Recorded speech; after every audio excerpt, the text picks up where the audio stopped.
what we'd like to do now is fundamentally just present some basic things about this trip and the following trip that we're planning, and then after we've done that, and during that you can ask any questions you want about that. Does that make sense? No. So don't be afraid to put up your hand and ask what's going on here, what's going on there, if things look strange. Now, We just look strange. we look strange. Why do you look so strange? All right. So the first thing we're going to do is just go through with you what it costs to do these events, so you know. You know, what we've been trying to do is just let our audiences know, because a lot of people have no idea, you know what I mean, of what kind of things it costs. So we're just letting you know. Please don't feel that it's, you know, we're asking for more donations or any of these kind of things. It's just a presentation of the facts to you. You follow? And also, can we introduce it by saying that because we plan to come back to certain locations again and again, that is our current plan. So, for example, to England, to Portugal, here to Canada and to the US. Yeah. We have decided in recent years to invest in some better equipment. Some equipment.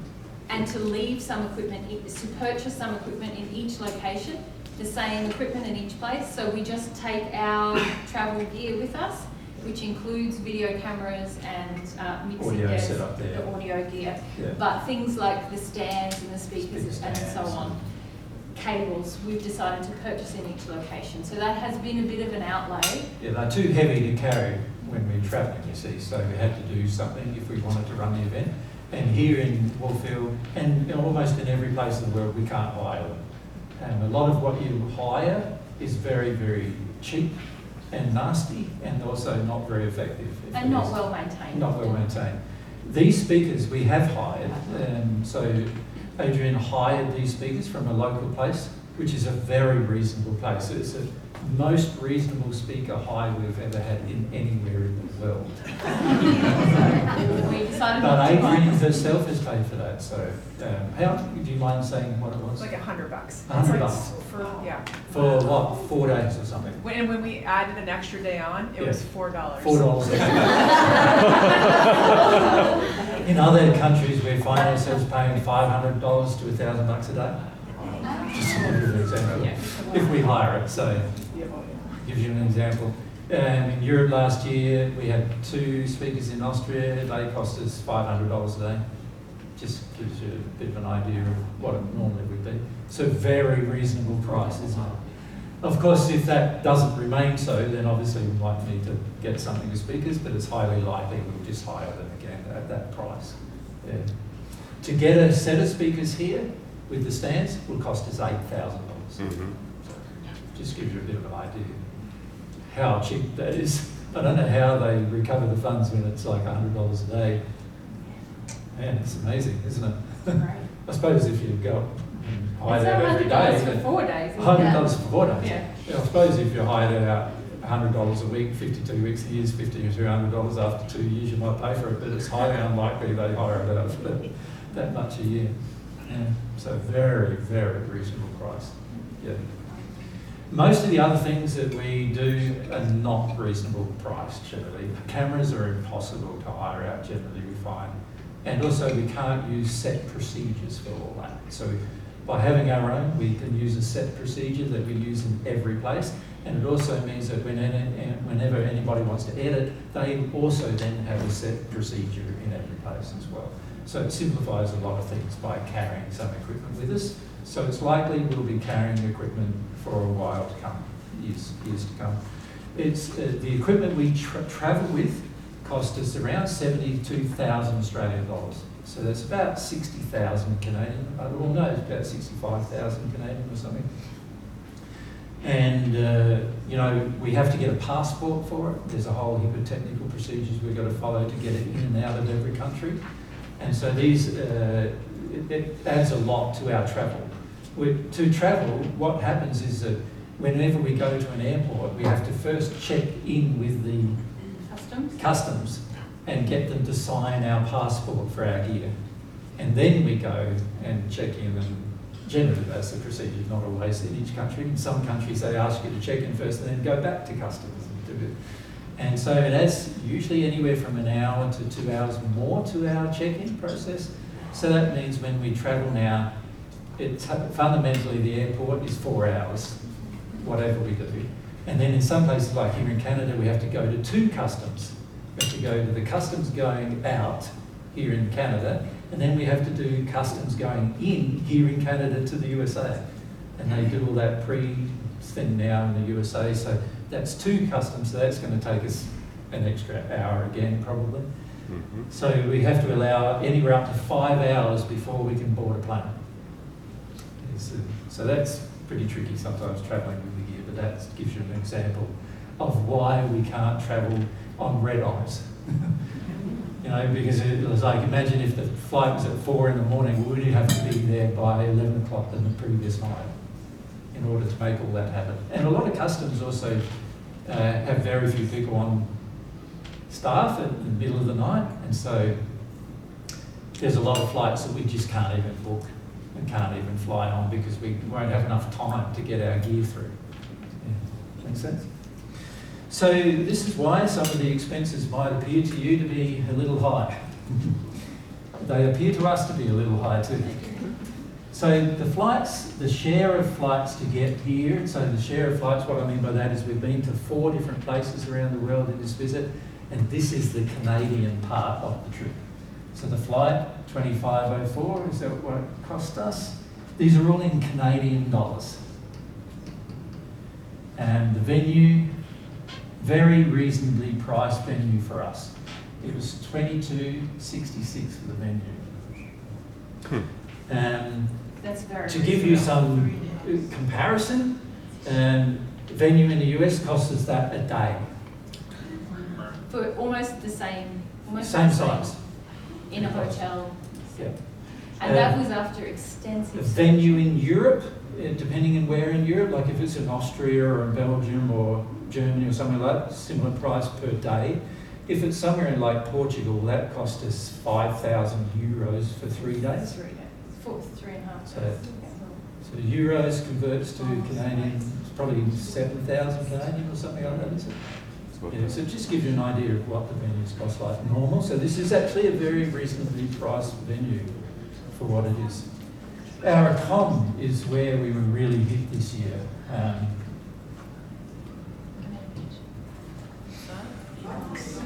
We're staying a month. We're staying a month, but it's still But that's still exorbitant. twice. Well, it's twice what we paid last year, more than twice what we paid last year. It was mostly because we couldn't find the appropriate accommodation to suit what we needed At this time. at this venue, because in this venue, at this time we had to do things like cable rewinding and a number of other things. We built the chairs while we were here and a number of other things, so I needed some space. We couldn't find a venue that had the space and the bed, the comfortable beds, and the fridge size is really important to us as well. In Europe, fridge sizes are like here you've got decent fridges at least, and so that helps. But unfortunately, really, it's more than what we needed, but we couldn't find anything else close by to the venue, and we needed to be close because we're getting here quite early. And we don't want to travel like 50 minutes or an hour coming here each morning. But even, Joe, I have to say, I did look all the way We looked all around along the at coast. Windsor Yeah. and further down the coast. And none of them had the time period. You know, hard to book something for a month. Because it's summer. Yeah. Yeah. And so you end up with the people who don't, you end up with an account that only everybody else is avoiding because of the price. Does that make sense? Yeah, so that's, and it's also it's not that good, to be honest. It looks ritzy, but it's actually not a ritzy place that we're staying in. Yeah. Or it's charged per night as opposed to charge for a period. Sorry, what's that? You're right. Maybe- Yeah. It's charged per night and not for like a month period. It's charged per night. That's That's right, where yeah, it's at. yeah. And they didn't change that even though we're booking a Yeah, there month. was no discount. No discount. And to be honest, I've had to fix some things in the house, which we often have to do. But, you know, had to be handyman as well. Right. The books, which are part of this year's visit, $3,680, there you go. Import duties, because we sent a lot of gear to Adrian, and that was $693. And then we've had equipment that we bought just for the Canadian part of the venue. This equipment we've got here, $7,000. So the total is $26,000, $27,000.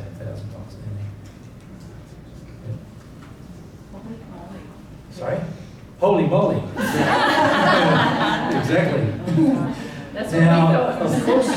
of course, if we didn't have certain, and this is having a free vehicle provided by Sarah and Tom. So with the vehicle, we were looking at hiring a vehicle for the whole period, and that was like 5,000 Canadian. So, because we need a van to transport the gear. And so, yeah, it was going to be another $5,000 on top of that, the way I was looking without that. So, yeah, so you can see it's quite a lot, right? And it's similar price to pretty much what it's been in every other country, to be honest. And so we've spent over $110,000 on this trip to visit 4 countries. Now, of course, in the future, you can see that if we can get this down to less than half, hopefully, and also we still would have books, but we won't have the equipment because we've already got it here. And fortunately, we're not paying for storage because of Adrian storing it in her basement. Obviously, by the time you take a lot of these, we still want to do books in the future, but of course many of you will already have them. So it's only the new people who come along that would need them. So that's going to be reduced quite significantly. So that gets rid of nearly $12,000. And then of course if we can halve that, then that goes down to around 5 or less. And then we're looking at a total of around about 10 or 11 instead, which is a huge difference than paying like 27,000. And of course, this does not include our food, and it doesn't include anything for Mary and myself to live on. Does that make sense? So obviously, you know, we need to live on things, but it doesn't include any of that. So you can say it doesn't include any gift to Jen, if you want. All right, so that just gives you, and by the way, it's been very similar in every other country. I think in Portugal, without equipment, we didn't even include the equipment in the list in Portugal, and it was €20,000. So we really were stung a lot with accommodation this year because we've travelled in the summer period. We didn't really consider how much that was going to bump our costs. So in Portugal, we were there in holiday season, and same here, I suppose. Yeah. In England, before holiday season, so the accom there was quite reasonable in comparison. And the venue in England was very reasonable, similar price to yours actually. So England was actually much cheaper to do than Portugal was.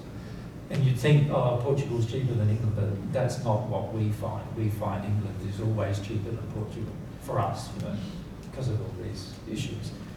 So, you know, that's how much it is, and I reckon next year probably be half that, but we're hoping to travel with 2 more people next year, and there's a reason for that. So we'll talk to you about that. So is there any questions about that? Is it Phoebe? Yes, one of them is Phoebe, and the other is Ella. So. How much you spent on maple butter? On maple Good question. How much is it a bottle? It's not 12, cheap. $13 a bottle it was. We bought.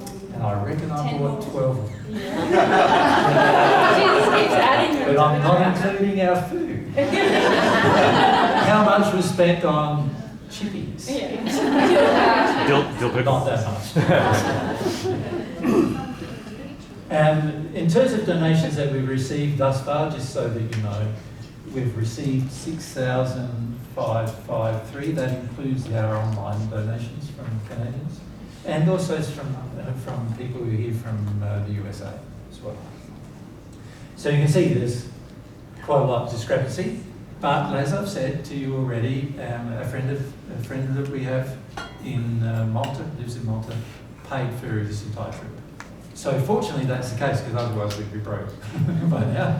But in terms of coming next year, our goal is to reduce our costs a bit, also do a longer presentation, but Stay a similar amount. stay a similar amount of time. But at the end of the day, there's going to be less equipment, but there are some equipment that I'm going to have to buy for next year that we didn't need this year, probably. So it's probably going to be 15,000 or something like that, I'd say, around that figure, once we include everything. Any other questions about that? Si? Does the recurring donation count towards the trip, or does it have to? Sorry, was it recurring donations? If we have recurring donations? Yeah, if We don't get a lot of recurring donations. We get generally lump sums from people, and generally that happens when we visit a place. We don't, our recurring We do donations... get some, but not that many from overseas. Yeah, a lot of in terms of recurring donations, our recurring donations at the moment pay for all of our expenses in Australia and servers and everything else. And we are getting, at the moment, our recurring donations are more than our expenses.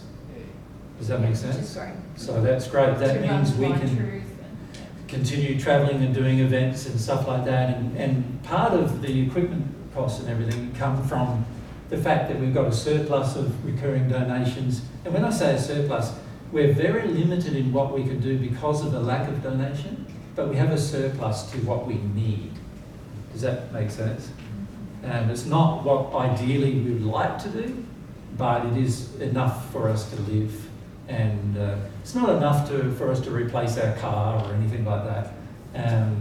It's enough of what we need. And that's fundamentally how Mary and I live all the time.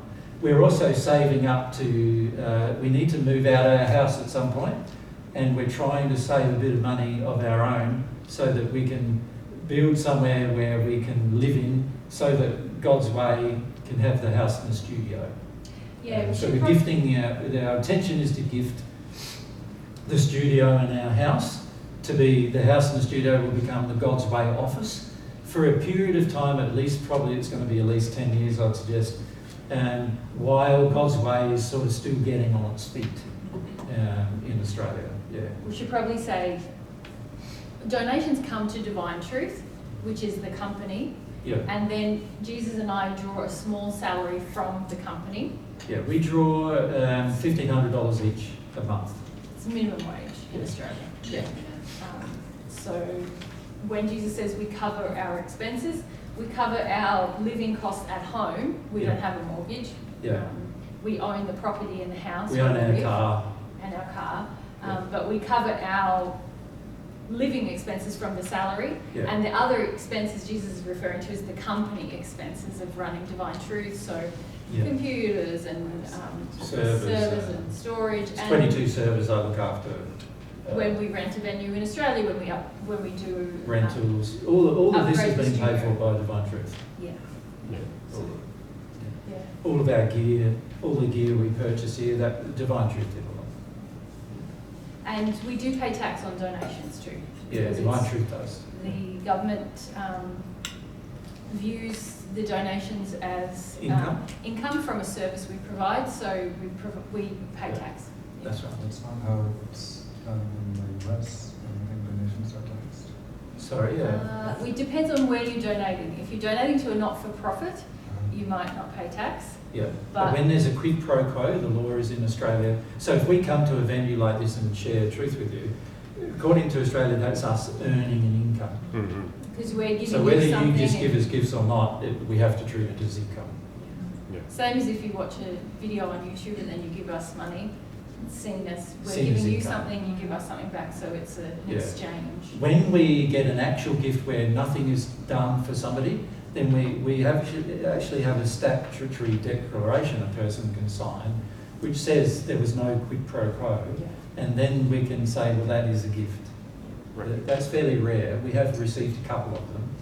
And, you know, we received one to build our studio, actually. Initially, the lady gave us a gift to build a house, and we decided, well, we need a studio more than we need a house, so we built a studio instead. Do you feel paying taxes is lovely?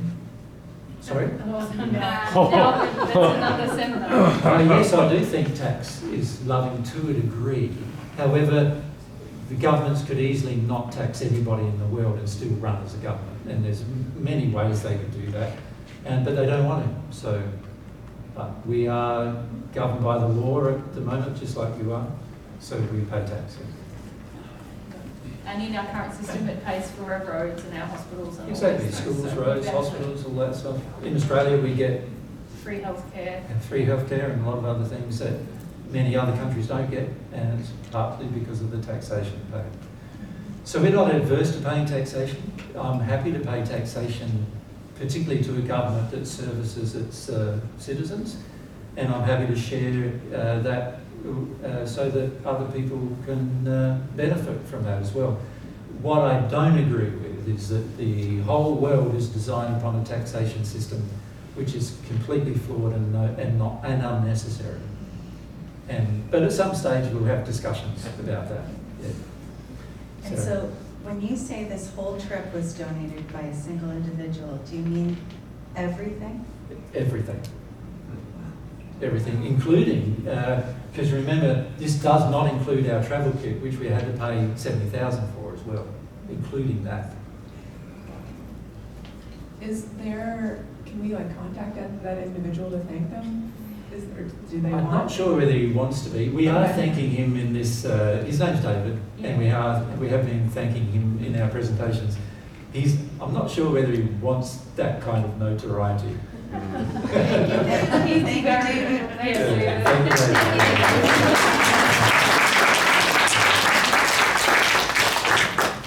And down here, there's one. He likes to remain anonymous. He likes to remain anonymous, yeah.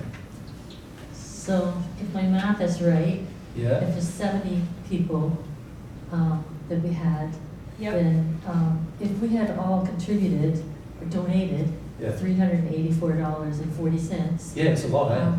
Because I don't think so. No, I Well, a don't lot of think people so. can't afford that. Because if we did, let's say we did 500, which would include some salaries, some money for you guys, that's less than $10 a week. So people decided they want to True, contribute but that's through not the year. how we see things. No. I think. We sort of see them as like there's a lot of people who are poor. They can't afford to get here alone. You guys know to get here alone for many of you. Yes, you've had to pay accommodation. You've had to travel here. Some of you had to fly here because it was a long way. Some of you drove for days, right? And we understand you have a lot of costs to get here too. So for us, we're not looking at that. What we find is if we just trust God in the process, we receive enough funds, and if it turns out a country is desirous of seeing us again, we always end up receiving enough funds, whether it's from that country or other people. Many times we have people in Australia paying to have us go overseas because they know what it's like to have the face-to-face conversations in comparison to watching a video, so that often they help out a lot too. So we're not sort of, if you start averaging it out per person, it puts a lot of emotional pressure on the individual to think, I've got to raise an amount of that to go to one of their events. And that our events are free. We want them to stay free to you. Obviously, for them to stay free, we need to receive funds from somewhere. But generally what happens is that people who have some funds give us some funds, and other people, even some people just donate like $2 a month or $5 a month, and that they don't realise, but by the time you add it all up, and you know, if you have a lot of people doing that, then it helps greatly. It's true what you say. Yeah, appreciate the sentiment. There's around 10,000 people, according to YouTube or whatever, listening to Divine Truth. And if 10,000 people put in $1 a month, that's $10,000 a month, right? That's helpful, right? All we'd need is probably $2 a month from everybody listening, and we'd have enough. But that's not how it works in practice. Everyone has different appreciation levels. Some people are just tire kicking, really, like experimenting and other things like that. And in practice, we've found around about, well, it's less than 1% of people who listen donate, around about 1%. But many of them are quite generous because they appreciate it, and so it keeps things going. And that's how we want to see it stay. We don't want to put pressure on people that you've got to donate this or donate that. We're just informing you so you understand the cost, because when we come to doing our next year's plan, you'll have some appreciation of the costs involved. Yeah? And if we say to you at some point, oh, we can't come because we don't have enough funds, you can see why we might not. Does that make sense? So it's not because we don't like you, it's not, you know what I mean? It's not because we don't want to be here. It'll be only because Mary and I feel we can't raise enough funds to get there. Make sense? Yeah. Go up to that and then down to Sarah. I have two questions.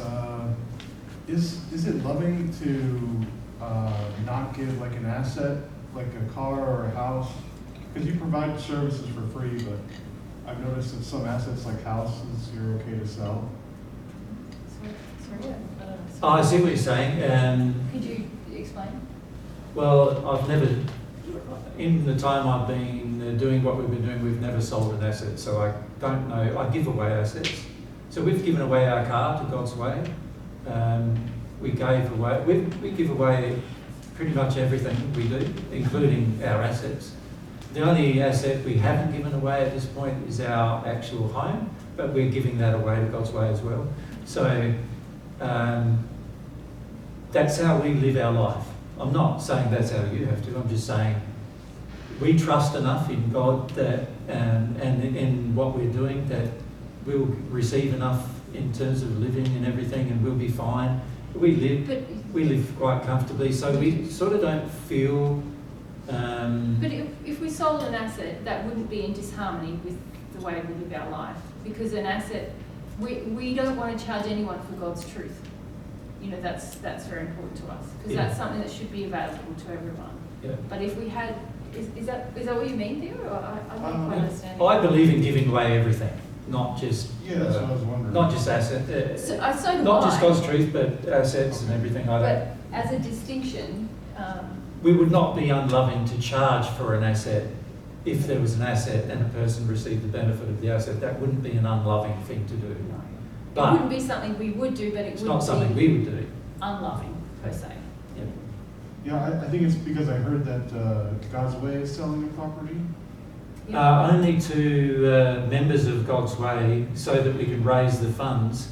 We don't want to do that, but it's only in order to raise funds to build a auditorium like this. So we thought, well, what's the point of keeping an asset when we haven't got an auditorium? So it's just really a trade-off between getting an auditorium. God's Way has not raised enough funds to get enough donations to build an auditorium, and we haven't got enough donations ourselves to build an auditorium.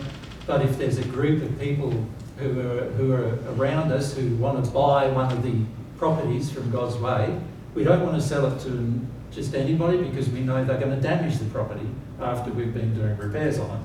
But if we can sell the property to them and they want to buy it, and then they've got they can live there or whatever, then it means that we can build an auditorium. So that's why we've been considering it. It hasn't happened yet, by the way. Yeah. It's just a consideration. So in that case, we'd only be selling something in order to give more gifts of a higher spiritual value. I see. Yeah. Does it make sense? It does. In order to raise the funds to give a better gift. Can I ask you about donations? I feel like you guys give me a lot, and I donate. I feel like I'm giving something because of what you give me. I don't know if I'm giving. That's true. Most people only donate to us because we've already given them something. That is true. And that is obviously a bit of an issue in terms of giving gifts. Because what we do is we give to you without you giving us anything. So there's obviously some things there that need to be addressed. But we feel as you become closer to God, you will address those things. Yeah. Does that make And sense? as you address those things, then you'll have the feeling that you want to give in order that other people can receive the gift you've Not received. just you. Not just you. Yeah, so in Australia, there's many people now like that who they have felt the personal benefit so much that they want others to feel the personal benefit. And so often they're giving to us, there's many that are giving to us there, even though they don't personally benefit from the gift because we're spending it on you. Yeah. Does that make sense? Yeah. And they know actually they won't see us for 4 months. Yeah, which is to them is a bad thing. I know to you it might not be such a bad thing, but to them it is. And so, you know, yeah, the more appreciation you get for truth and the more of love you feel for others, the more generous you become with people. And so, you know, the people who've had more experience of that and becoming more loving, instead of just giving because they personally benefit, they give because they want others to benefit as well. And God's Way, the organisation God's Way, which we'll talk about a bit more in a minute, that primary focus is to have other people benefit. So that it's not nobody who works in God's Way actually personally benefits from God's Way. They're always giving a gift. Every day they participate, they're giving a gift. Whether it's of their own time or energy or resources. In particular, the directors. In particular, the directors. You know, they're full-time. Like, it's a full-time, and anybody who's run a company that's quite large, you know, with millions of dollars assets would know that it's not just an 8 to 5 thing. You know, we have meetings all sorts of times, and we do lots of, you know, we have a lot of interactions all sorts of times, and they are, you'll meet some of them next year, that's our plan, to meet some of those people. And you'll get a bit of a picture from them of what that's like, you know. And many of them live are only on gifts too, just like Mary and I do. Yeah.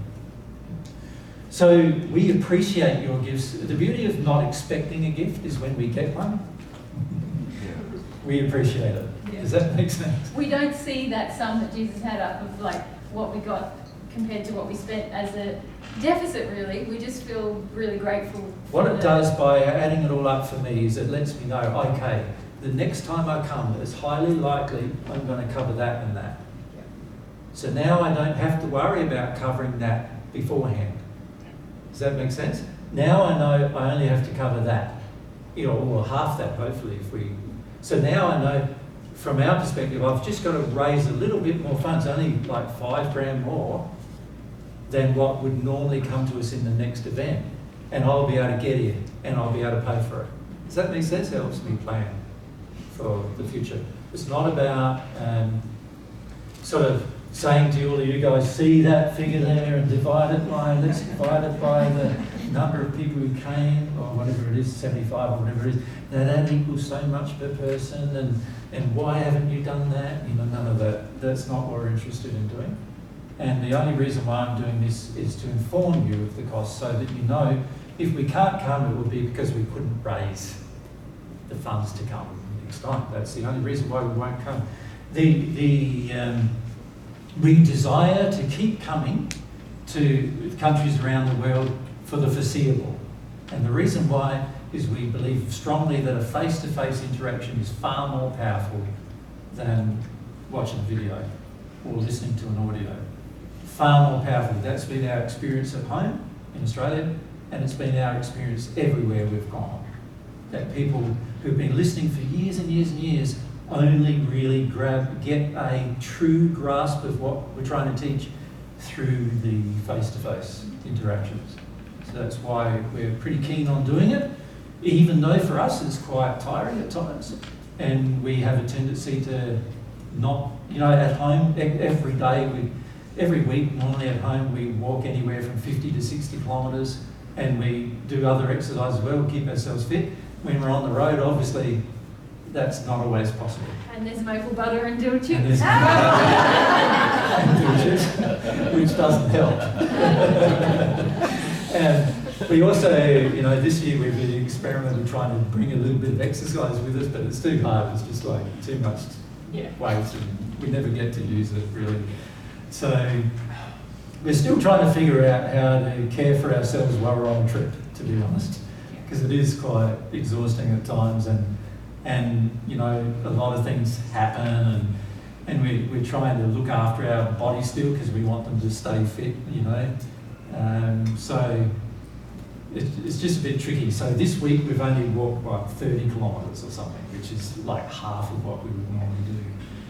But we did half. Last year it was like... we're improving. Yeah, you probably noticed last year we just got more and more fatter as we went. Sarah.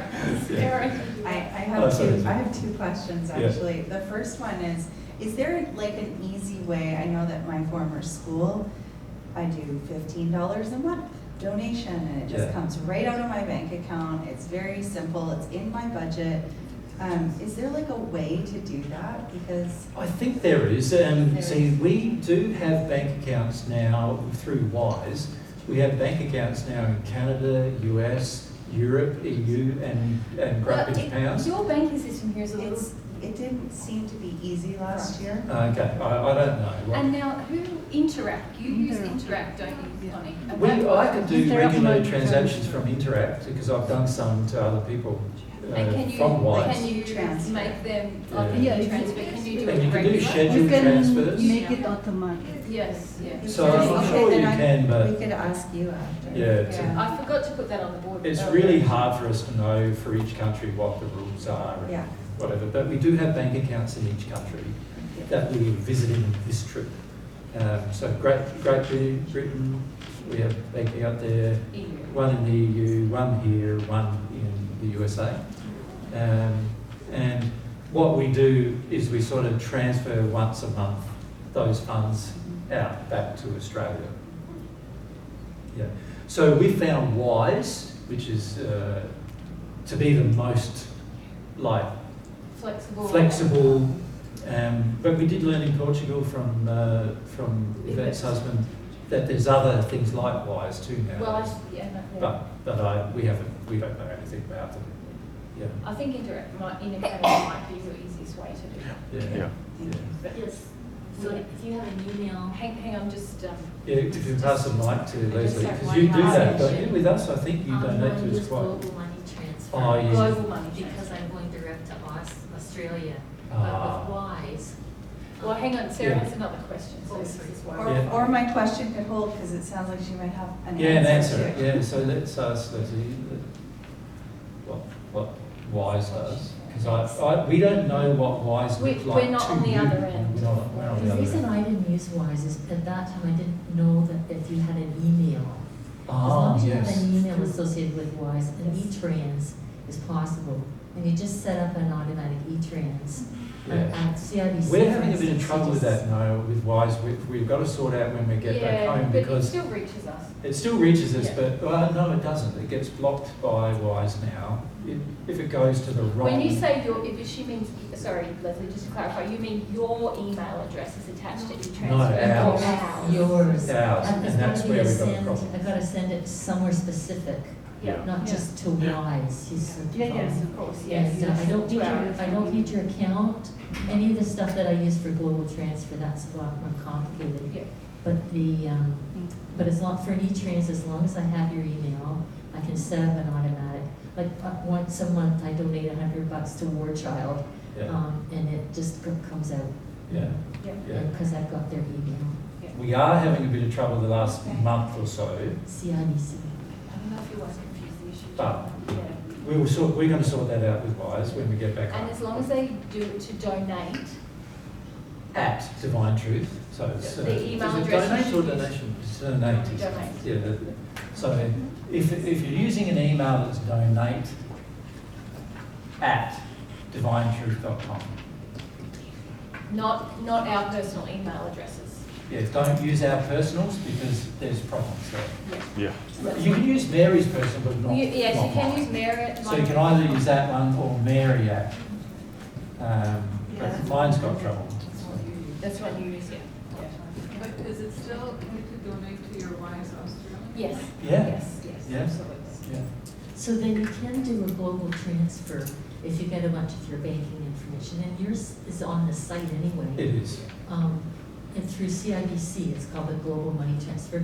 Rob's Yeah. bank, we can't seem to make work, so we try to go Yeah. just send it through Yeah, some banks will do it and some won't, and that's why we're using It Wise. says it does, but it's fooling as far as we can. Yeah. At the moment, we don't use PayPal because they've banned us. We don't use Currency Fair or whatever it is, they've banned us. There's a lot of them that have banned us because, well, who knows why they won't tell us, so I don't know.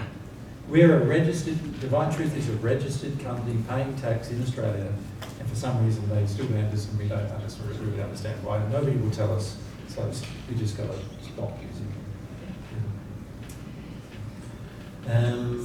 Sarah, you wanted to ask us additional, or are we over to? I just Selena? wanted to know if you had your dates for next year. Ah. I feel like accommodation-wise, if similar to what you did with the venue search and some of the standards that Yeah, you well, made we're going to sort out the dates for next year next week. Is our plan is to have dates before we leave Canada.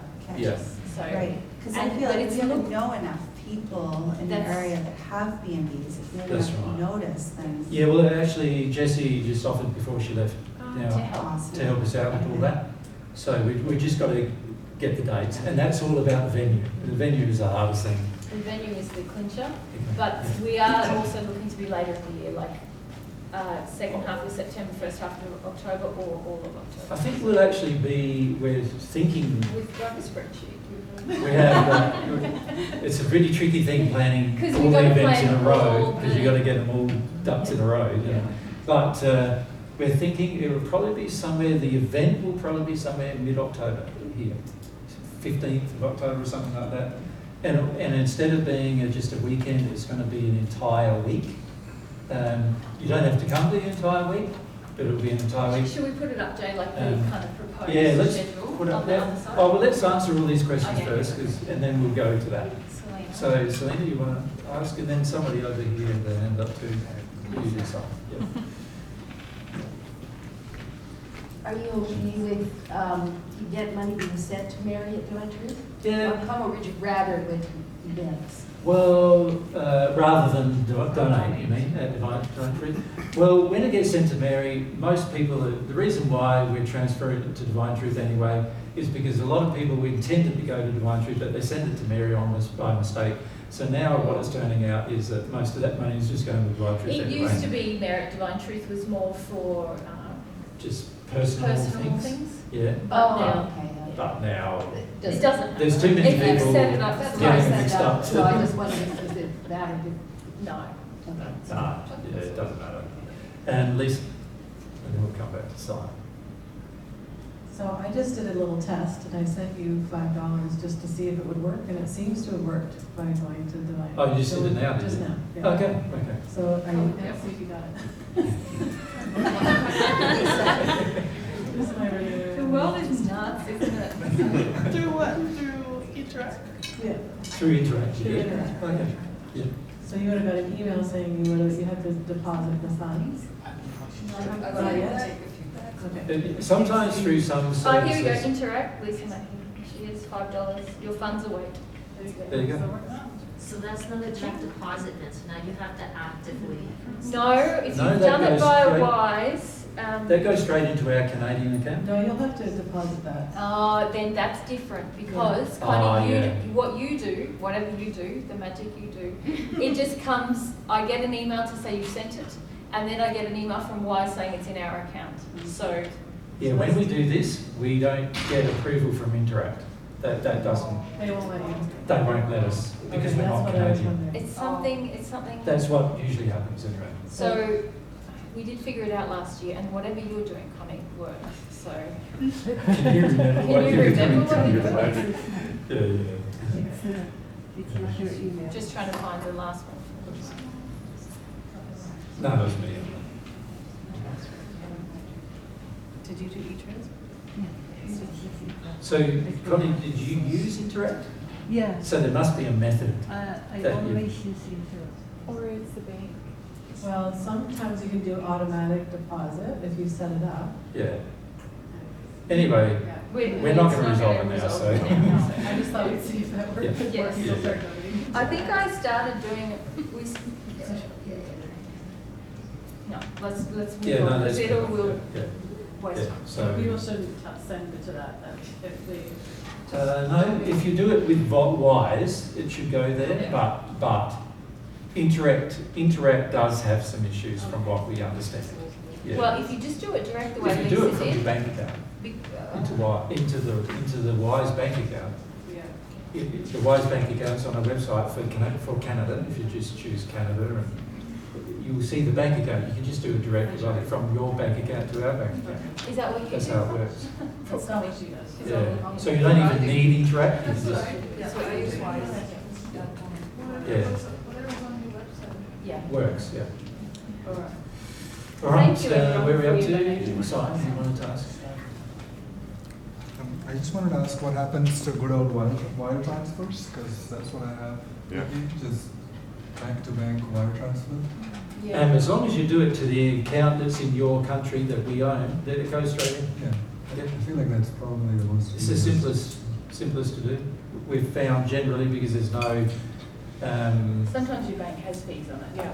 The bank will have Wire fees, transfer is most not. probably. Wise doesn't have many. And Wise doesn't have many fees, but aside from that, it works. Yeah. Yeah, I don't have any fees. Yeah. All right. Enough of the money, eh? Let's look. Unless you want to ask any more. No. Good. Thank you. Okay, so what our plans are, let's look at that. So our plans are substantially that we have a Saturday and a Sunday. So this is next visit.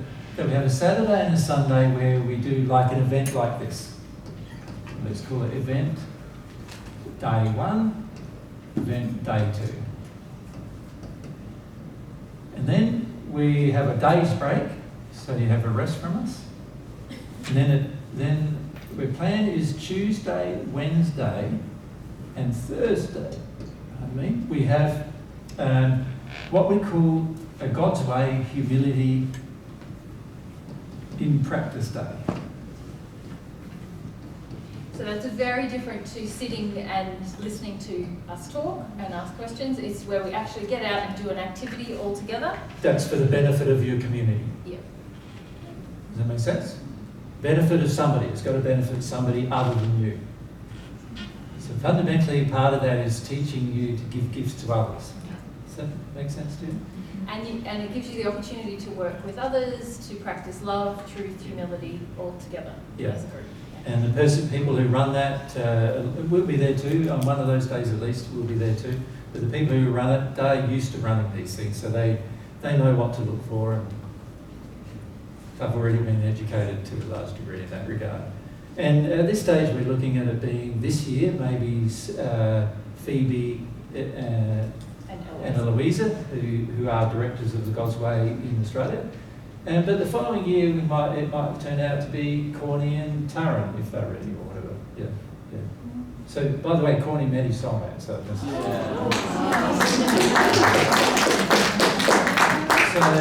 you might get a chance to meet her at some point.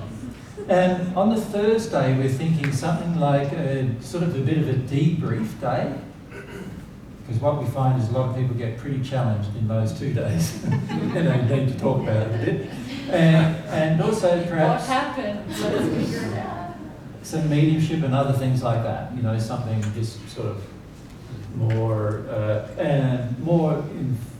informal sort of thing. And Saturday we do event day 3. Should the debrief be Friday? Sorry, No, we're having a day off on Friday. having a day off Friday. Sorry, I didn't write Friday. Friday day off again. Break. Yep, you'll need a break. After that. You'll wonder where you ever came to the first day.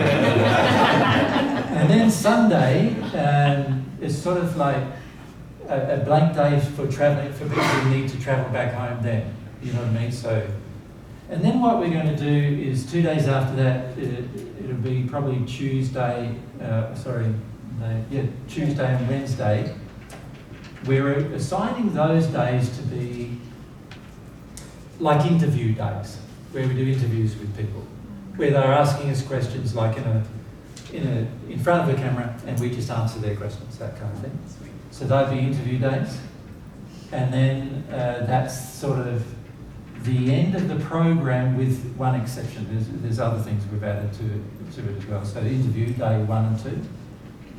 Do we get to witness that? Like, Sorry? Yeah, there's a possibility of being an audience member. Almost. Yes, possibility of being an audience member, because what we want to do is set up our venue.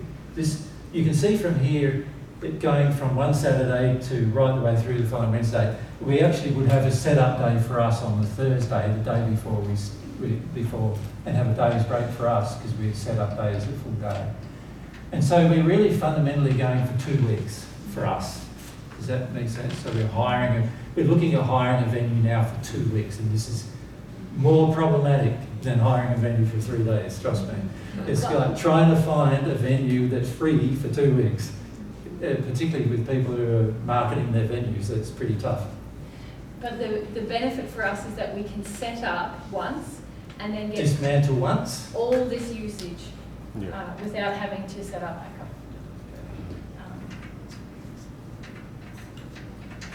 And we get all of these, you know, we don't have to reset up the whole time.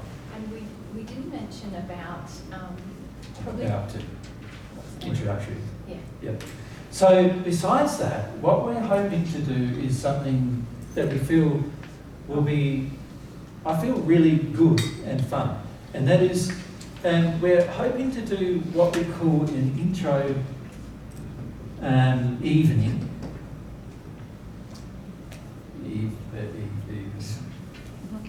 So this is for people who maybe have just heard about Divine Truth. They're not really sure they want to invest in 2 days of a seminar or something. Friends of yours Yeah. that have heard you speak about it, they'd like to just come along and ask some questions in an informal manner. They won't be, none of the video will record them or their face or anything. It will still record us and our answers. And we'll only have a single camera and a little bit of sound, just so that we have a record of it. And it'll be in a person's home, so in a lounge room or something. And we do this a number of times during our visit.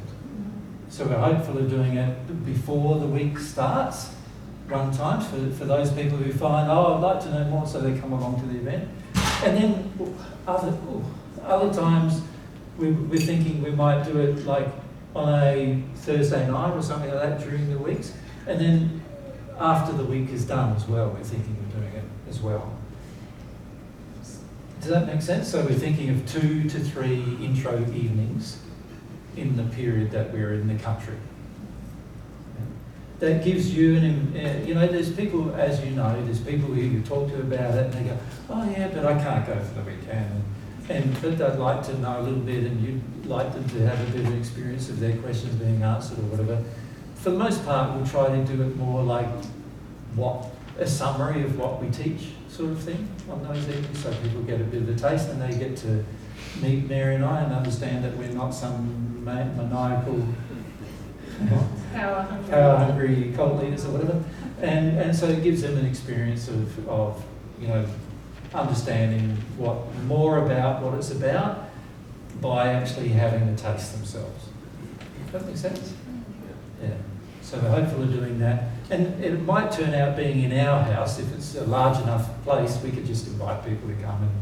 But what we find is if people have it in their own place where other people are used to going to, generally people are more comfortable.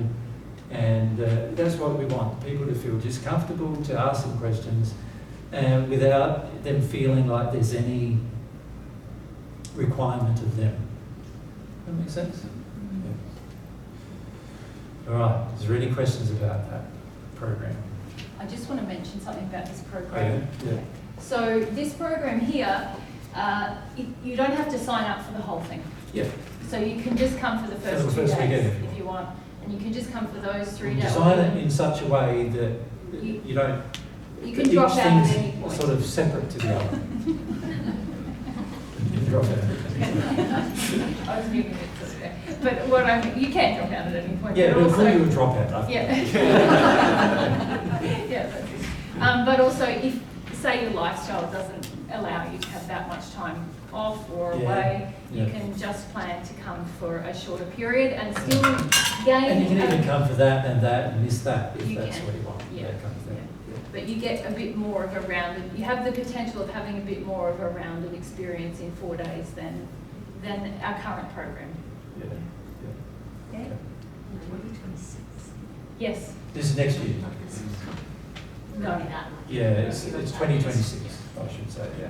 Yeah. October is probably what we're targeting for Canada. We're targeting we want to do this next visit. We wanted to do it in England, Portugal, Germany, Portugal, Canada, USA. And then the following year, we're looking at doing it in England, Sweden, Canada, USA. But as you can imagine, there's quite a lot involved in sorting that out. So we're going to see how many places we can do it in. Yeah, yeah. Because fundamentally it means we have to stay a month in every location. So, yeah, to do it. Yeah. So, questions? Have you decided on the town or city you plan on doing? Here in Canada, we're hoping that it's here in Wolfville somewhere, and New Minas maybe, somewhere local. It depends on whether we can find the venue that's suitable for both this and this. Because we've got to plan this venue here. The normal thing we do is we go out in the community and do things. But if it's raining, we've got to plan for that it might rain, and so we have to have an alternate. And to do that, we have to have a venue. And it makes sense to have it in the same venue that we set up for the presentation. So it has to be a venue we can eat in, so it's probably not going to be here, because we're not allowed to eat in here. And also they have laws about, what is it there? Licensing. That's why we can't. That's why we're not allowed to eat in here, because they have licensing laws.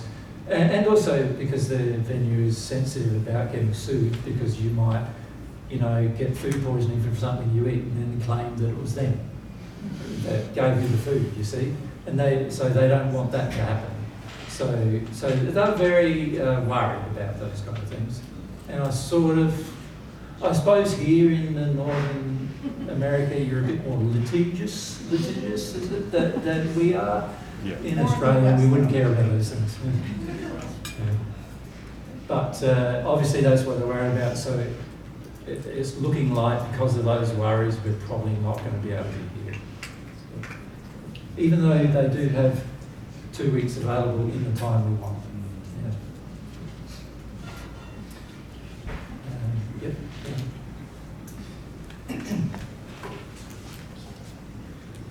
So I was wondering if you are planning to come back in July, maybe in the future, or is it always going to be October? It's hard to say. We've found the trouble with coming back here in July is we've got to do June in Europe, May in England or Sweden or something. And it doesn't always work with every country, what we're trying to do. So last year, remember, we were here, what was it, in September? I think it was. This year we've been here in July. So we've tried both of those 2 months. Now we want to try October next time, just to see what that's like in terms of arranging it. But remember, when we arrange one country, we're arranging 4 countries. So it's really got to work sort of, and what we find is nothing really works perfectly. It's sort of got to work in every country, is what it. And the reason why we come, we do come from Australia to England first or to Paris first on the way we come, because we're going with the rotation of the Earth, and that actually is easier on us. We have less jet lag doing that. When we go the other direction, you have a lot more jet lag and it takes longer to recover. But one of the years we're thinking we will come the other direction, go to USA first and through. It's actually better for the weather that way, because you guys get colder than, say, Portugal or Germany. So if we started in the Americas and then moved across, it would work better in the middle of the In some year. ways. Yeah. So we're going to, one year, probably experiment with that as well, just to see. We're just trialing things out to see what's the best. May I ask why you asked the question? Because it's better for us in July, we don't have work. Of course. Yeah. We understand that some is suitable, some isn't. If you're a school teacher or something, then obviously not as suitable because you can't do the middle. And if you're travelling from Toronto or Ontario or something, then obviously you might not even make the weekend, right? So we understand those limits, but we also have to plan it for everybody, not just for you.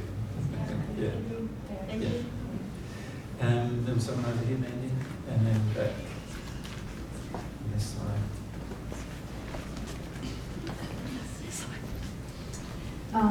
Sorry if this is a little bit off topic, but I'm just looking at the US next year would be like in November. Yes, it will be. Just next year, November in the US. Because it's down south, it's still relatively warm, like, not freezing cold yet. Because North Carolina again, right? Yeah, probably.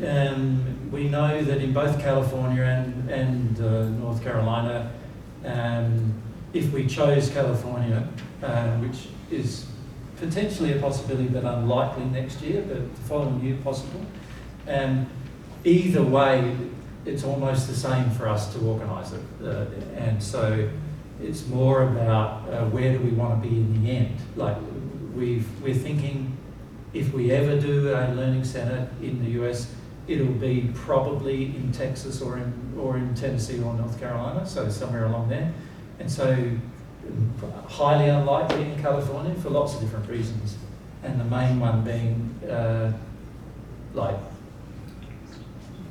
we don't want to construct something and have an earthquake take it down. And there's a potential of that more in California almost than anywhere else in the States. So, we're just sort of debating still about where it's going to be. But we do expect that we will run events at different places at different times. And particularly considering if it turns out that we can only go Europe one venue and here one venue, then obviously we still want to go to some other countries and do these intro days with people.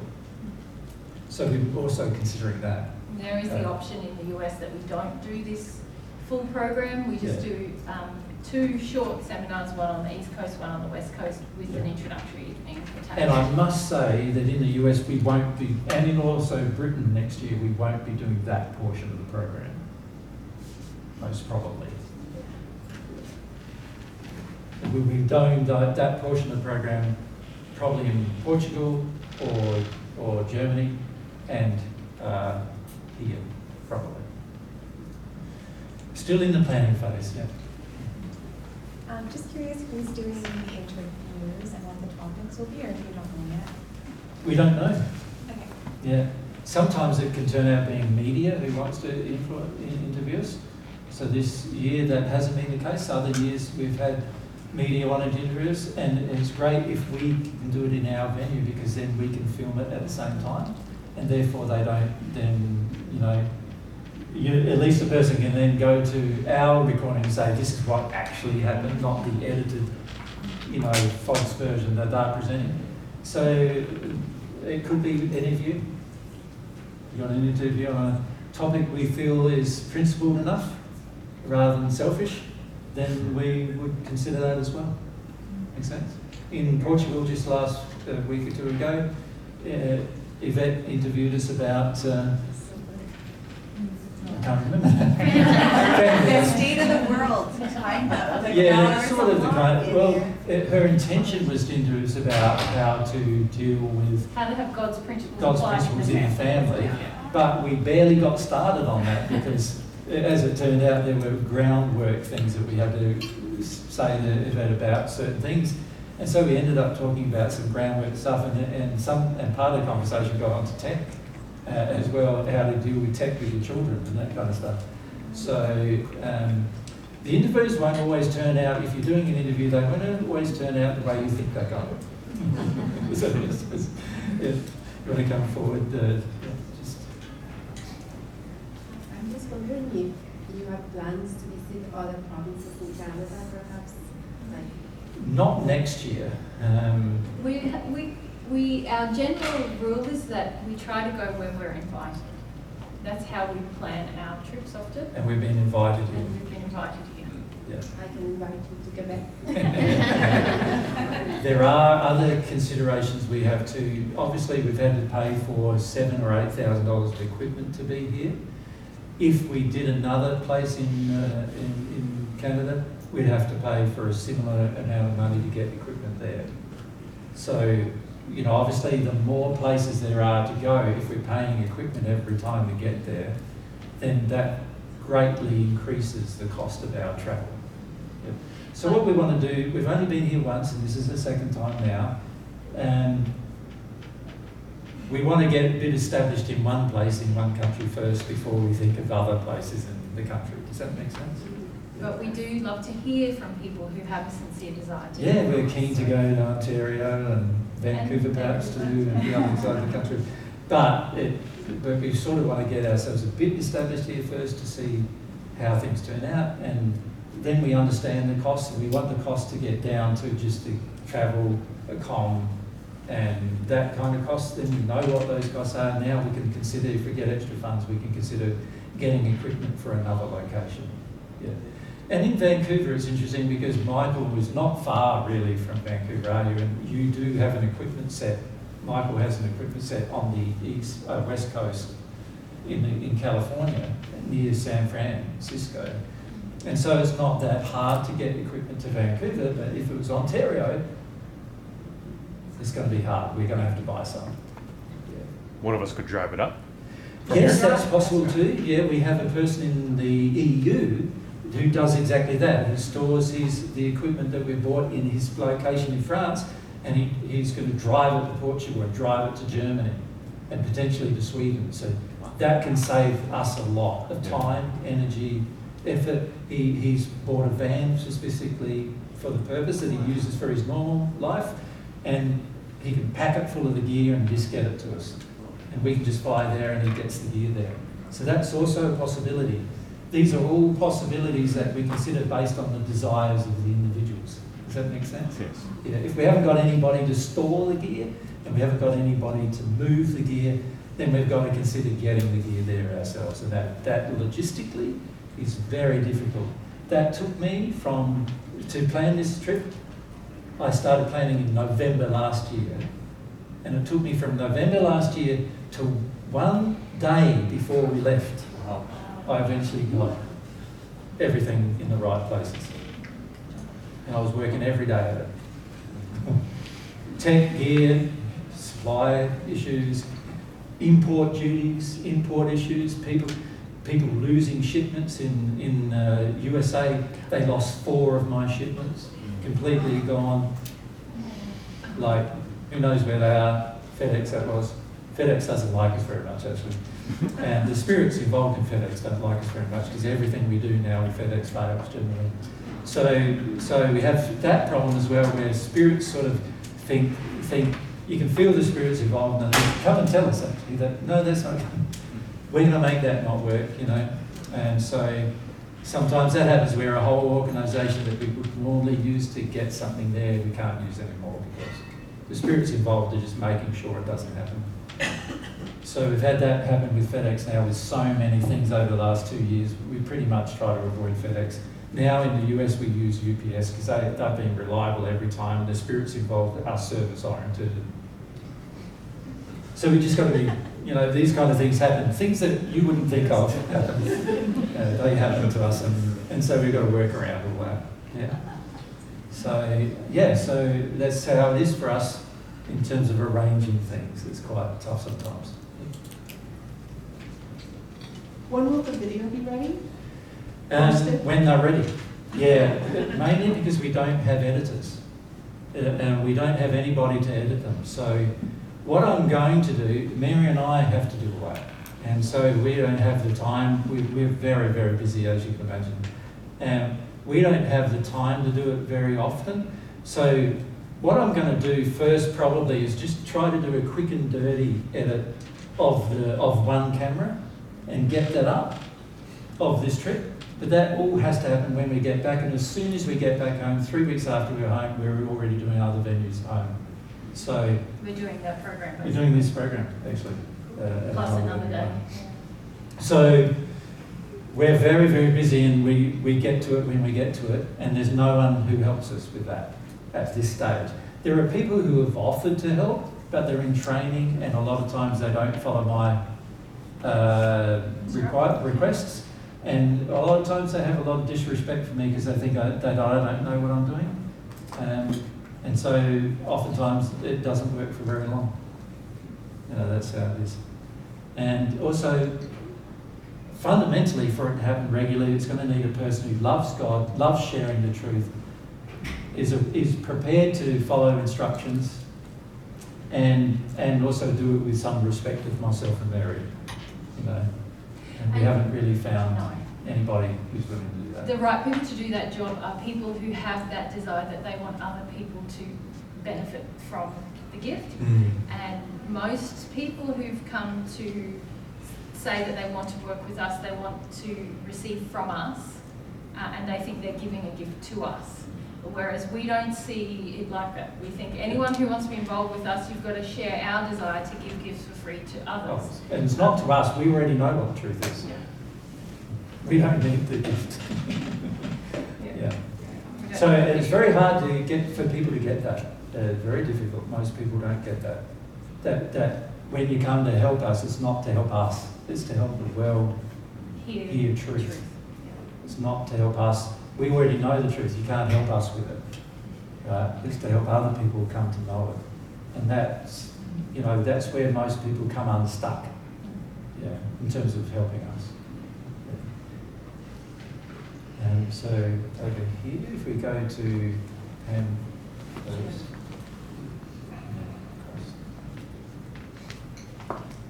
This might be a bit off topic, but the last time you were here, we talked a little bit. I'm wondering if you are thinking of doing a course on mediumship. Yeah. Mary is. I am. No, it's in the works. But she firstly wants to do a precursor course. Yeah. Okay. So as soon as we get home, I'm going to start work on the things you need to know before we can do a course on mediumship.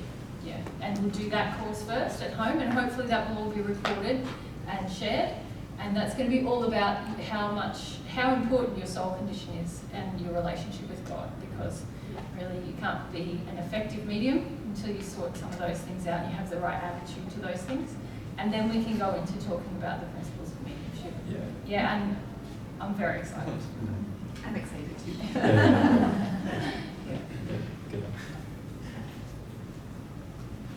In regards to people helping you guys out editing stuff, do they have to be with you in Australia for that, or can it be done overseas? It's really hard to do overseas.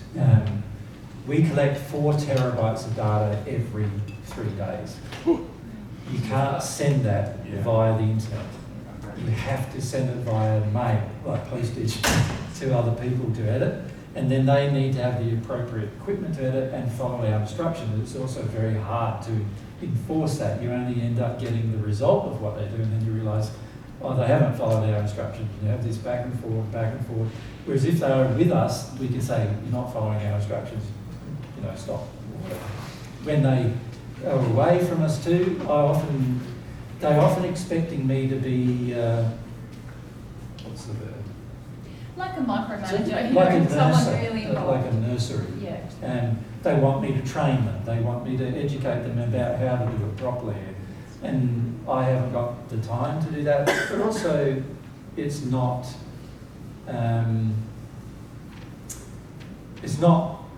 I want to work with a person's desire to learn. It's like these principles that we had over the page. The desire to know, desire to learn. We expect that of the people who work with us. And as soon as they do not display those attitudes, we stop. Right? And so most people who've tried to help us feel that my requirements of them are far too high in terms of their emotional requirements.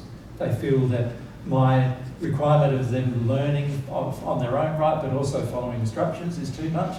They often want to help us for the sake of their own guilt or other emotions, which we often point out, and as a result, a lot of people don't end up helping for that reason. In addition, it's quite complicated technically to do. We have sound that needs to be edited. Editing sound, most people find very difficult. And it's much harder than edited video. And so a lot of people find it so difficult they just don't want to learn how to do it. And they're not thorough either, so they don't care about it enough. We care about what we give you, and a lot of people don't care enough about it, and unless they have the same care that we have, then I can't involve them either. And unfortunately, when we're travelling, it gets even harder because we're having to go, we're collecting this data, I'm having to store 3 copies of it while we're travelling. Just the cost alone of storing the copies was nearly $30,000 for this trip. Because we use 8 terabyte SSD, NVMe SSDs to store the data. We need 8 of them, and then on top of that, we need a way of backing that up. We also have to pre-send data from Australia, copy it onto there and send it back to Australia for another backup, just in case if we're travelling and something happens, we lose all that data if we don't have a third backup. So we have to arrange all that. And then what we've been doing on this trip though is occasionally giving people a copy to do a quick and dirty and edit, give them a copy of one camera, and that already has embedded audio that's good enough, and we can give them the copy and they can trim it and cut it and do it and then get it back to us. I have a way of uploading that onto our service in the States that people can do it from their own system. So we do have ways to do all of these things. The main problem is the condition of people that stops it from happening. Yeah. Thank you. Yeah. But we are keen for it to happen. Yeah. But it has to be within what we teach, in the sense of the people themselves need to be in harmony with what we teach. Because otherwise they don't have any real appreciation for the material, and they have a tendency to do a lot of different things because of that, whether it's slackness with regard to the way they do it, or even some put music over it, and all sorts of things which we don't want. So that, there's a lot of people want to put their own stamp on it. Yeah. We don't do that with what we present. It's just bare presentation, bang. Would you guys be willing to touch on how to volunteer for God's Way in Australia? Because I was going to say, one of the things that I often say to people who want to help with our production is come out to God's Way, spend a bit of time, do some humility and practice days. Get the feel of it. Get the feel of what you're getting involved in. Yep. Yeah. What it's going to be like. And so anyone can do that. There are prerequisites. On that website I listed earlier today, godsway.net. All of the prerequisites are there and all the details are there. That's right. There's a tab that says get involved or something, and there are sort of physical requirements. You need to have a bit of kit, like some boots and some work boots, safety gloves, safety gear. And you do have to do a workplace health and safety, like online course, mini course. Yeah. These are legal requirements in Australia that we must satisfy. Yeah. So once you meet those prerequisites, you just need to show up on the day. What a lot of people do is they say they really think they're really keen, then they show up for a day or two and they get so much feedback that they just can't handle it. And then they get really upset and angry, just like Anna said he did. They get upset and angry, similar to how he treated Noel, his friend, like upset and angry. That's exactly what happens, exactly those things. And so what you begin with a desire to do something, you might end up with no desire afterwards if you shut down with all that. But the people who survive all of that, they become very, very, they enjoy it, and they get to start enjoying truth as well. And often too, they become very helpful in a lot of ways, because there's building programs, we've got to do a lot of things to share truth in the world the way Mary and I would like to. And it's just really about the people in the right place doing it with us. We can't do that by ourselves. We're not God. We're not God's we have a limited energy, limited resources. The only way it's going to happen is through a combined effort. So that's going to require people who appreciate it, wanting to pay it forward to other people. Yeah. If you have the means and the ability, I always say to people, give yourself some time when you come. You want a few months if you can. If you can, 6 weeks to 3 months is in really Australia, you ideal. can get a 3-month Tourist visa. Yeah. And I know people who've come for 2 weeks and they feel like, wow, I'm just getting started, or I'm just, and you need to take time to feel after these experiences. Yeah. And some have come for like 3 months and gone, I'm leaving in 1 week, you know, because I'm sick of this. Yeah. Yeah. It depends a lot on your humility and your intention. Yeah. I'm yet to meet someone who, some people come and they're just like, divine truth is just not for me. And I think that's a good use of their time, because then they know they're not going to waste their time on this path if they've really decided. But even people who come out even for a couple of weeks and think it's all been cactus and it's terrible, I meet them again in a year and I'm yet to meet one who it hasn't positively Hasn't been impacted changed, yeah. them. Some of them, when they first come, like some guys, I meet them initially, and for the whole 3 months they're there, occasionally coming, and I think we give them very direct feedback. And then the next year I see them, they're like, who's that? I don't even like, because normally I feel people before I see them, so I go, who's this person? This seems like a new person. And it's the same person who came before, and I didn't even recognise them really, you know, in terms of their feelings, because they've changed so much. So I don't know of another place on earth where you can come and receive truth from people who have this very sincere desire to give the gift of truth, not for any personal investment, but to assist another person in their progression with God. And it comes without judgment, and it's also very practical. So you can't kid yourself. It's like, there's if a you're not being strong focus thorough, on sin. Strong focus on sin. So if you're not prepared to face your own sins, not a good idea to come. Thank you very much. Yeah, we really enjoy it. To us, it's like more fun than these are to us, because you get to meet the even more sincere people. You know, the people who really want to look at their sin, the people who really want to see change, and it's really great. And this is why we would love you to have a similar thing going on here in Canada, because it'll attract people who are sincere, and you'll get to meet sincere people who want to change. And the reason why we came up with this idea of doing the Humility and Practice Days next year, or attaching them to seminars now wherever we go, is that we know that a lot of people don't have the means to come to Australia. And we know some people are stretched even coming to here. So we'd love to give you that experience.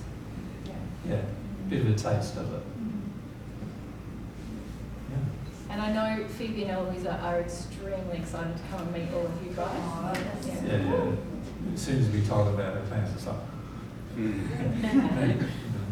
Oh, sorry, come you first, and then back. Mike's already here, so sorry, man. If one were interested in improving their soul condition, in the meantime, and preparing to potentially edit for helping others, what programs would one need to improve their skills upon? Software and stuff. Oh, you mean in terms of technical programs? DaVinci, Premiere, and we use all three, so all three of the main editing programs. In terms of audio, we mostly use Adobe Audition and Isotope. We use Audition for the hand editing and Isotope for the processing editing. We do Mac and PC in our environment. We have been using Final Cut for the video, but we really want to move to DaVinci. Because but we do have processes that have been written for Final Cut, so we've got to migrate all those, and that's about having a programmer to do that. So, but it's been some time since anybody's done all that, so it'll be, you know, whatever is there whenever it happens, sort of thing.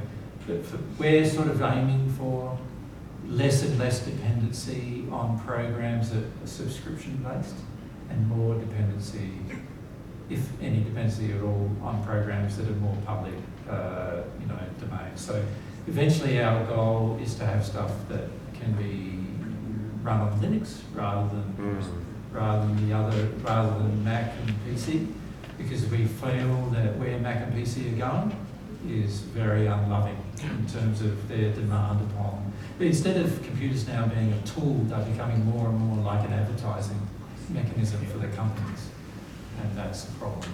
Yeah. So in our server side of things, which is another area that we could have some help, we use Linux only, Debian and Proxmox primarily. Does that make sense? No, a lot of you wouldn't have understood all that, but I'm sure you would understand some of that. Yeah. Maddie? Yeah, just behind, we go there. Oh, sorry, yeah. Solly. Yeah. I just had a quick question about the humility in practice. I know in Australia, there's a lot of personal protective equipment that's required in order to. Yep. Yeah. Participate, yeah. Fundamentally, it's pretty much everywhere in the world now, though. Yeah. So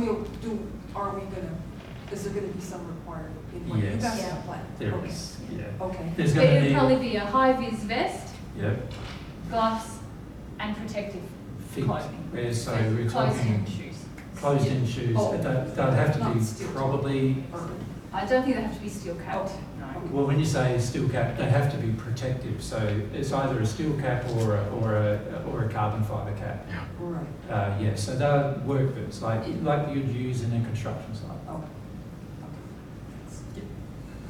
That's going to be the prerequisite to do the humility in practice. In terms of cost, you'll find it's probably Canadian. It's probably going to cost $300 to do that for yourself if you want to participate.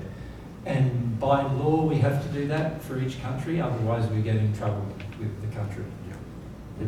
Also, from our perspective, we're very focused on safety when we're doing humility in practice. In fact, safety is one of our primary teaching things that we focus on. So that's why it's also involved.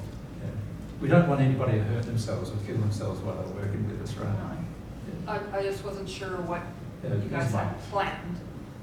I wasn't sure what you had planned. Whatever What we was had planned, and if it required. it'll revolve. Okay, yeah, all right. Yeah. Yeah. Even if it's just going out and picking up rubbish on the side of the road, from a legal perspective in your country and in ours, we need to have protective gear. Yep.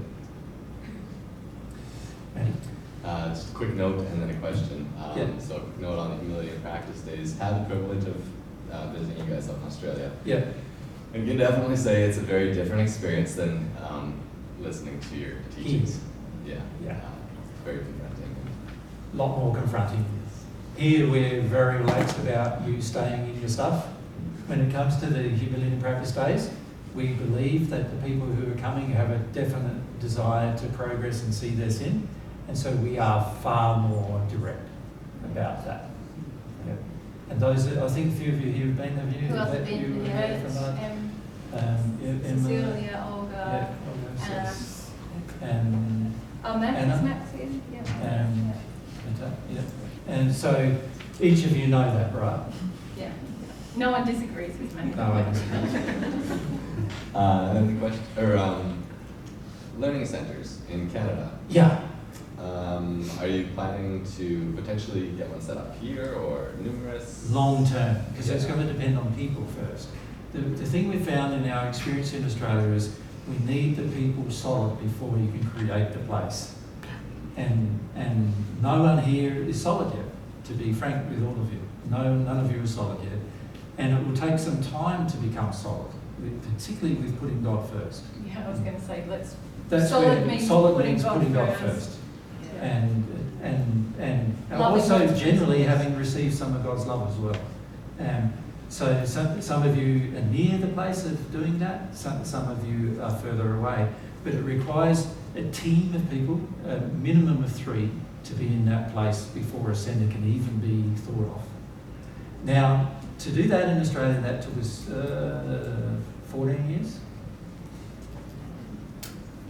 to get 3. Yeah. We're in it for the long haul.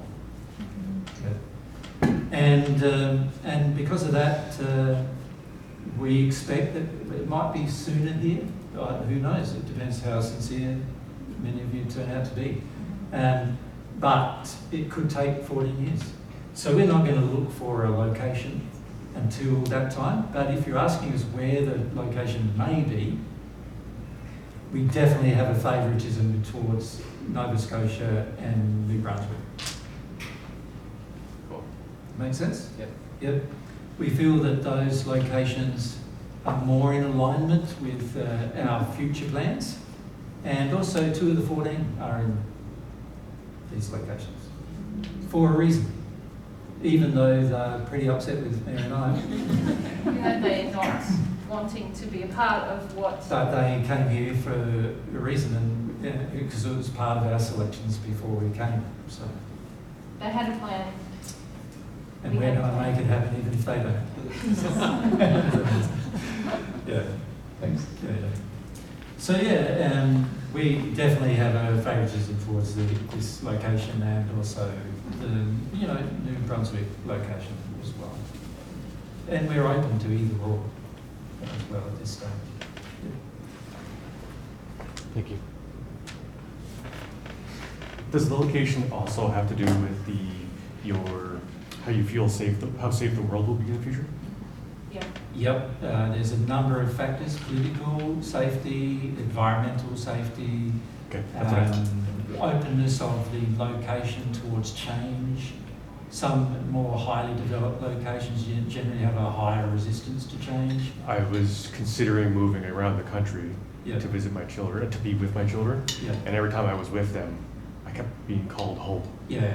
Back here in Nova Scotia, and I was. Yeah, because I know a lot of you are focused on family, but that's obviously not our focus. We're more focused on what's the open spirit of the location. Right. That's a big part. There's also physical constraint factors as well. Some places are more physically dangerous from an environmental perspective than other places, and some places are more politically dangerous than other places. And obviously we want to get these things established permanently, we're not talking in the next 5 years. We want a couple 100-year project that is from our perspective, and so we're looking at places that we feel will be around in a couple 100 years, in terms of earth change events. When I say earth change, whether it's caused by humans or not. Things like rising sea levels, that's part of it. Here's going to be a problem in your future. Obviously you've got a big area out here that's very flat. Most of it's probably in time going to go underwater. So we've got to be a bit higher than just a flat land near the sea. These are all considerations because we're looking at hundreds of years in the future, not just next 10 years. Make sense? Thank you. Yes. Yeah. So we had an idea before we came about what areas would be problematic in terms of politically, socio-economically, in the sense that often it's the higher socio-economic areas that are more problematic than the lower socio-economic areas. So we are more attracted to the lower socio-economic areas for that reason. Often the higher socio-economic areas are more resistive to truth, more resistive to love, they're more selfish, more focused on money, more focused on power, and these things are very anti-learning God's truth and anti-dealing with sin. So there's so many factors we've considered in our selection that many of you would not be aware of because we have not discussed them really with anyone. But they are all part of the reason why we feel Nova Scotia and New Brunswick rather than, say, Toronto or something like that. Yeah. And Vancouver even is problematic in that regard. It's problematic on a number of areas actually. So we can't see ourselves setting something up in Vancouver, for this 200-year program. Yeah. Hopefully Mary and I will be still around in a couple 100 years and we will see the fruits of it, but if we aren't, because it's all an experiment what we're doing too, hopefully there'll be other people who continue it over that time. So we want to build it in such a way that there's people who can keep the integrity of it and the sincerity of it running. That's why the foundations are so important. Yeah, so. Last time when you were here, you mentioned doing similar to interviews, like debates. Is that something? Or you No, I've never mentioned debates, and I don't have any interest in having a debate. Mostly because a debate already indicates that the person's not open to truth. So I don't want to have a fight with people about why what I'm teaching is true and what they're teaching isn't. Does that make sense? Yeah. No, that doesn't. Podcasts.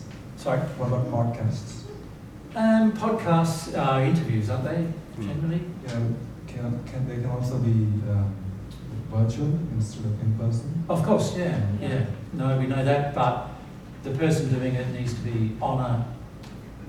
We need to trust them enough to know they're going to honour it without editing. Yes. You know? And for this reason, when it comes to interviews with media, we prefer to do live ones. Because what we found historically is whenever it's not live, they just edited so much out of it to turn it into something completely different than what was actually happening. Yeah, thanks. We are open, of course, to, we feel there's a very high potential of somebody just interviewing or discussing key issues like imagine discussing religion and following it right the way through. It's sort of like a concept like, this is what Jesus says about religion. And then here's about religion in terms of Christian faith, Muslim faith, whatever, but also about the individual teachings, why this teaching is false, why that teaching is not false, but also not true. There's more to discover. You imagine if that went worldwide, how many people would be involved in that? It'd be incredible, but see, nobody's done it yet because there's so many spirits involved in preventing that from happening. So every person who interviews us eventually gets down to the Jesus-Mary discussion, and that's all they focus on because that's where the spirits behind it all can go, see, they're idiots, they're claiming they're Jesus-Mary, so don't listen to anything else.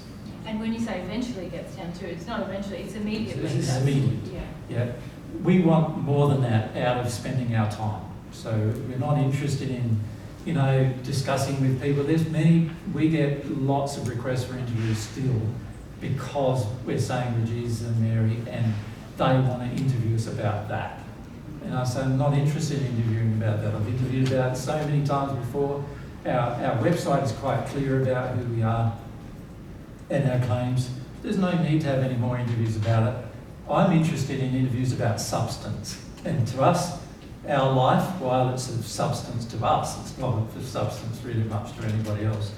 And so I want to interview about substance, actual subjects, principles, and ideas and concepts, and things political, emotional, social, spiritual, medical. I'm happy to answer all those questions, but I'm not interested in having a debate about it, and I'm not interested in it turning into, because you're saying you're Jesus, you're crazy anyway. So, at the end of the day, I know who I am and I know I'm not crazy. Well, that's the irony. The more people talk to us about matters of substance, the more they would know that too. Correct. And that creates a big problem internally for people. Yeah. And that's the reason why there's a lot of dark spirits trying to manipulate what the media hears about us and so forth, because they really want to keep it just on who they say they are and they're nuts, or who they say they are and they're leaders of a cult or something like that, And I've already answered all the cult questions. I don't need to do it all again. Yeah. People don't believe me, they don't believe me, there's not much I can do about that. Yeah. Okay.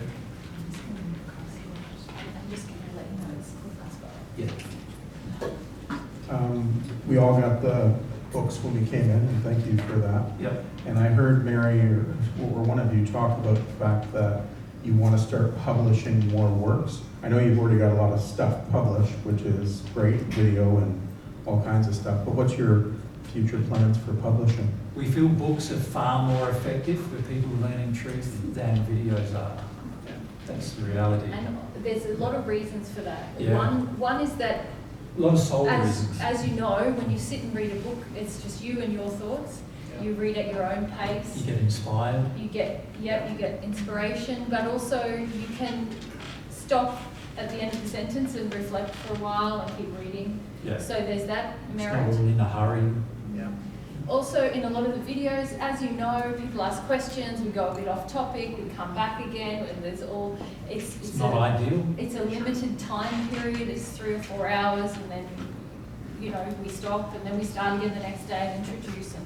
So there's, the benefit of a book is that you can distill the information down to the truths and present it in a sequential order to help the reader go deeper into what the concepts are in a kind of methodical and logical way, at the same time as giving them time to, like the format where they can pause and reflect, and it's really based on their own thoughts and feelings as they're reading. So that's why we like books, and I really have a strong desire to create some books. Jesus did a wonderful series of discussions in Australia that have never seen the light of day, or maybe some of them have now, but it was all about how to form a relationship with God, and it went on for about 1.5 years. Okay. Every Saturday afternoon in our living room with a bunch of people. Yeah. And some of the material he presented there was very impactful for that group, and it was really presented in a different way than he's presented things. It wasn't different content, but it was just a different way of introducing the topics. So I would really like to create a book from that. Yeah. Because it's really how to start a relationship with God. Yeah, awesome. I started reading volume 1, and it was very interesting because I had not really heard the story. Is it Stone? Is that his last name? Yeah. And it was just really understanding how it all kind of came about and how it kind of all evolved. And when you look at things online and you find a PDF, and you're like, oh, okay, you start reading it, and then your eyes glaze over. Mm-hmm. But it was interesting because it was just, oh my God, okay, this is interesting. There's real building blocks about how this came together. Right? Yeah. So. And being away from a digital device is so good. And that's tech is not good for your soul. Yeah. A lot of people don't realise, we've talked about this at home, a lot of people don't realise that actually tech emits a lot of noise, electrical and other noise, that actually interferes with the operation, not of the operation of your soul, but it interferes with your ability to process between your spirit, body and your soul. And so a lot of times that people don't realise they're getting distracted constantly by this other noise. It's like me talking to you and someone in the background going it's very, very distracting. And so a lot of people don't realise what's really going on at the spirit, body level or soul, and so they don't understand the problem with using tech to distribute truth. Yeah. Thank you. Thank you for everything. It's been awesome. Yeah. So. That probably answers my question. I was going to ask about making an audio book out of the Padgett messages, or whatever forms of communication are coming out in the future. Yeah, an audio book is a great idea, I feel, but it's a lot harder to concentrate from an audio book and listen to an audio book than it is to read it yourself. But of course there are some people who can't read it themselves, so that would be beneficial for them. And also... Who was I talking to about this just the other day? Okay. We were talking about each person taking it might have been Anna. Each person in Portugal. that's right. That's right. Each person taking on, because in the Padgett messages, as you'll find, there's the same There's people Jesus, come up again and Luke, again. Sarah, So it'd be cool to have Jesus read all his messages, That would be and then someone else read all, Riddle's messages, and someone else, and so then you start. Of course, some of the others of the 14 need to be around for that to happen. And some of them you just have to play the part because they're not on Earth now. But But interestingly enough, a couple of the 14 had plans to do a lot of the book work that we were intending to do. They are both not happy about doing that at this point, very fearful, and so they're quite angry and they don't want to do it at this point. So that's the way it is. Until they do change, and that's an if, not until generally, because they're obviously dependent upon their exercise of their will. And then we're going to do the best we can with the resources we have. But we do feel books. The physical book is always much better. Yes. Sight, you know. For those of us who do long drives and everything. Oh, yeah, of course. Convenience, obviously Yeah. convenience, but Yes. yeah, okay. And Yeah. it's not a bad idea. No, not at all. And the key is to do it in a manner where you don't inflect in your voice your own fears. Yeah. Yeah, that's a bit tricky, right? Yeah. Some people have lovely speaking voices. We've met a few people who have lovely speaking voices and reading voices, but they'd also be very inclined to inflect their own feelings into, rather than try to express the feelings of the person who was. There would have to be a lot of originally progression writing. within. Yeah, you have to be that, yeah. quite progressive. I can see that. Not hugely, you know. If you're in like the second sphere condition, you could easily do it and do it with some integrity. But you have to definitely be above a first sphere condition to do it. Yeah. And it be effective from a God's truth perspective. You know? Yes. Yeah. Otherwise, people just get put off at your voice and they're not hearing anything. Yeah. Or they're hearing all the commiseratory feelings in your voice and just receiving that. Or apologetic in your voice or whatever. And of course, they're not. The emotion coming out of the individual is going to have an impact on the audio book. Then the electrical noise would have more impact as well, because the voice isn't having the impact that it was meant to have. Of course, but it's a bit different with sound production than it is with video and other things like that, because with sound production, it does sound more natural, generally. And the sounds coming from the devices with sound projection are normally in the 20 kilohertz or lower range, which are less interfering to your soul, whereas the higher end of the frequencies, which are all in the visible range, they are all much more interfering with the soul and how it understands. So yeah, it's more, you know, of course if you have buzzing noise all the time in the sound, that would be very annoying too. So yeah, it's got to be of good quality. That's right. Yes. Thank you. Okay, guys. We answered what you want to ask. You can see there's a lot involved, isn't there, in sharing truth, and particularly when it comes to sharing it for free, and with integrity at the same time as for free. You know, a lot of companies, a lot of people ask, why aren't you doing this? This company does that. Why aren't you doing that? Well, you're talking about companies that have an income stream that's permanent generally. They're not using volunteers, they're using paid employees, which we won't use. They are doing things like frequently making a lot of money out of it. They often have high budgets. You know, we were talking to some companies and some venues, and like companies have no problem paying $20,000 to $30,000 a weekend for a venue because they've got the money, right? They've got the funds, and they earn the money because they earn it off of charging people, which we don't do. So a lot of the things we can't do for a lot of practical, loving reasons, but the average person doesn't consider those reasons. So yeah, just something to bear in mind. If we're not doing it, either there's an energy or resource issue. When I say energy, our energy, we're limited with our energy and resources. Or it's to do with following God's way of doing it, that most people don't grasp or understand.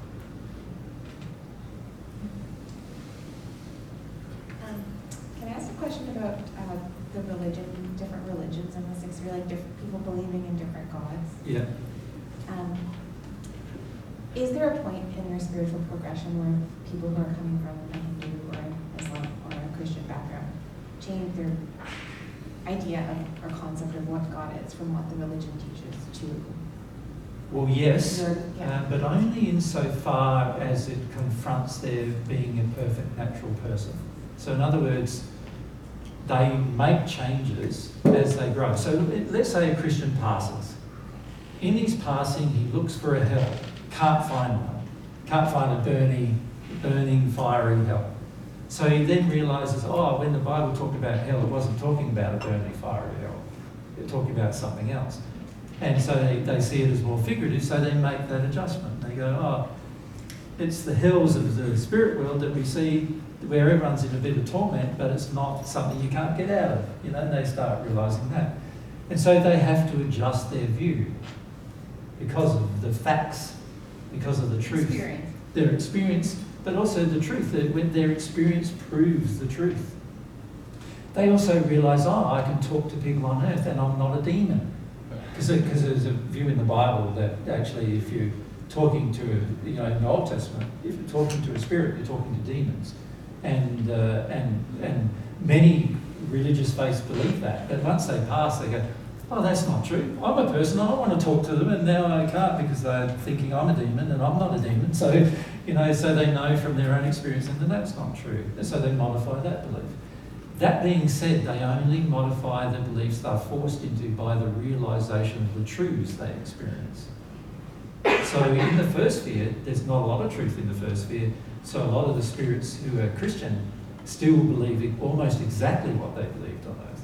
But by the time they reach the sixth sphere, they've modified most of those beliefs to conform with now what they've discovered to be truth, but they still haven't modified their belief about God, Jesus. So the concept of God substantially changes in the transition from the sixth to the seventh sphere for every spirit. Yeah.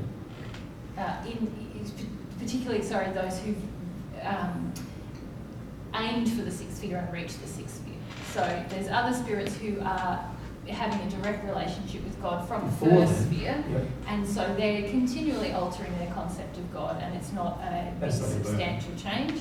But when you've lived in the sixth sphere for a long time, or even a short time, and you've been seeking that level of perfection without involving God, then it's in that transition from the sixth to the seventh sphere that you must undergo a huge change in your conception of God, regardless of your earthly background, cultural background, religious background. So that's where they will start having the same view.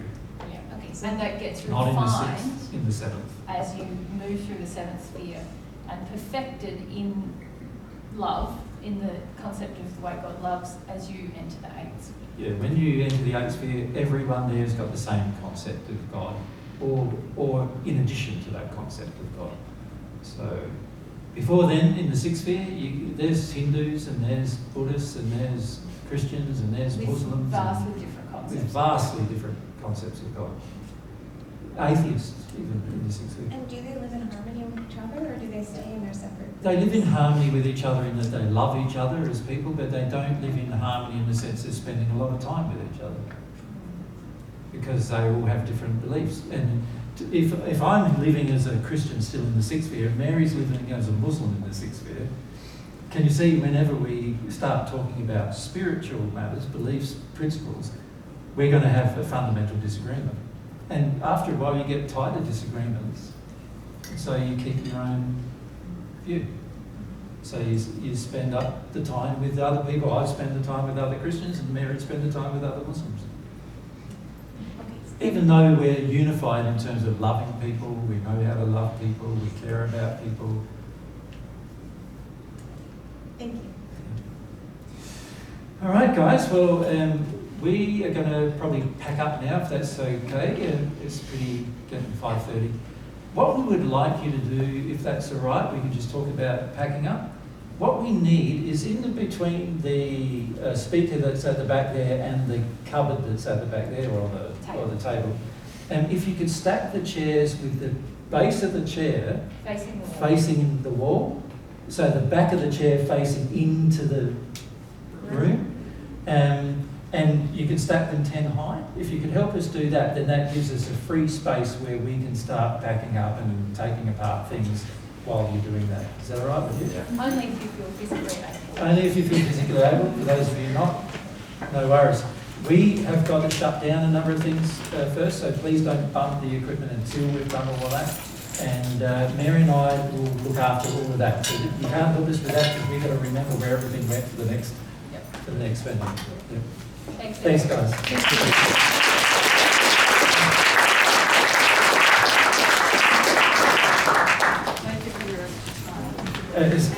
It's a pleasure. Yeah.